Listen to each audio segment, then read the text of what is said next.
Tanterana tetsy amin'ny bis ankoron-drano kosa ilay hetsika fampafantarana ny fiarovana ny nofotany tsy ho kaonrika nandritra izany moa no nahafantarana fa dia nisy ny tetibola entina iarovana izay nofotany tsy ho kaonrika izay.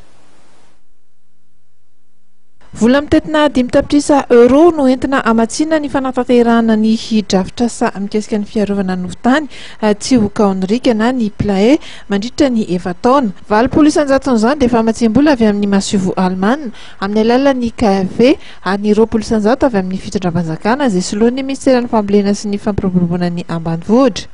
Isan'ny vohitra izany nandritra ny lanonana fampafantarana ny plae diana fahatelo izay nitotsaina tetsy amin'ny hôtel Ibis tetsy Ankorondrano. Ny tetikasa PLAE na programme de lutte anti-érosive dia tetikasa izay efa nisy hatrinela teto Madagasikara ary tiany sokafana androany tia eo amin'ny sehatra nasionaly dia ny fanokafana ny PLAE 3 izany hoe tonga amin'ny fazy fahatelo, tonga amin'ny dingana fahatelo eo amin'ny fampiarana azy izy.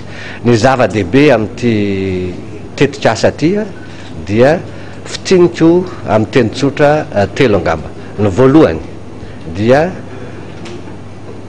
lutte anti-érosive no ilazana azy ary tany am-boalohany tokoa dia niady amin'ny fikaondrika ny tany ka miteraka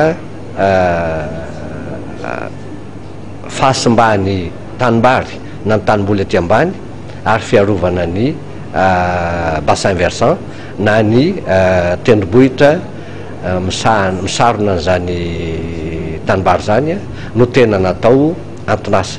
Amin'ity fazy fahatelo ity, amin'ity dingana fahatelo ity dia mbola tazomina izay fiarovana ny tanimboly izay fa nampiana kosa ny famokarana ala fambolekazo hoentina mampitombo ny hazo sy ny ala azo atao kitay na azo fandrehitra. Nampiseho ny fahavonona ny janoana ity fandaranasa dingana fahatelo ity ihany koa ny gouvernemanta Allemana amin'ny alalan'ny Masivo ny Andriamatoa Harald Gering. Hototsaina eo anivon'ny komina misy 700 iny amin'ny faritra Boeny ary komina misy 500 amin'ny faritra DNA ity tetikasa plae dingana fahatelo ity.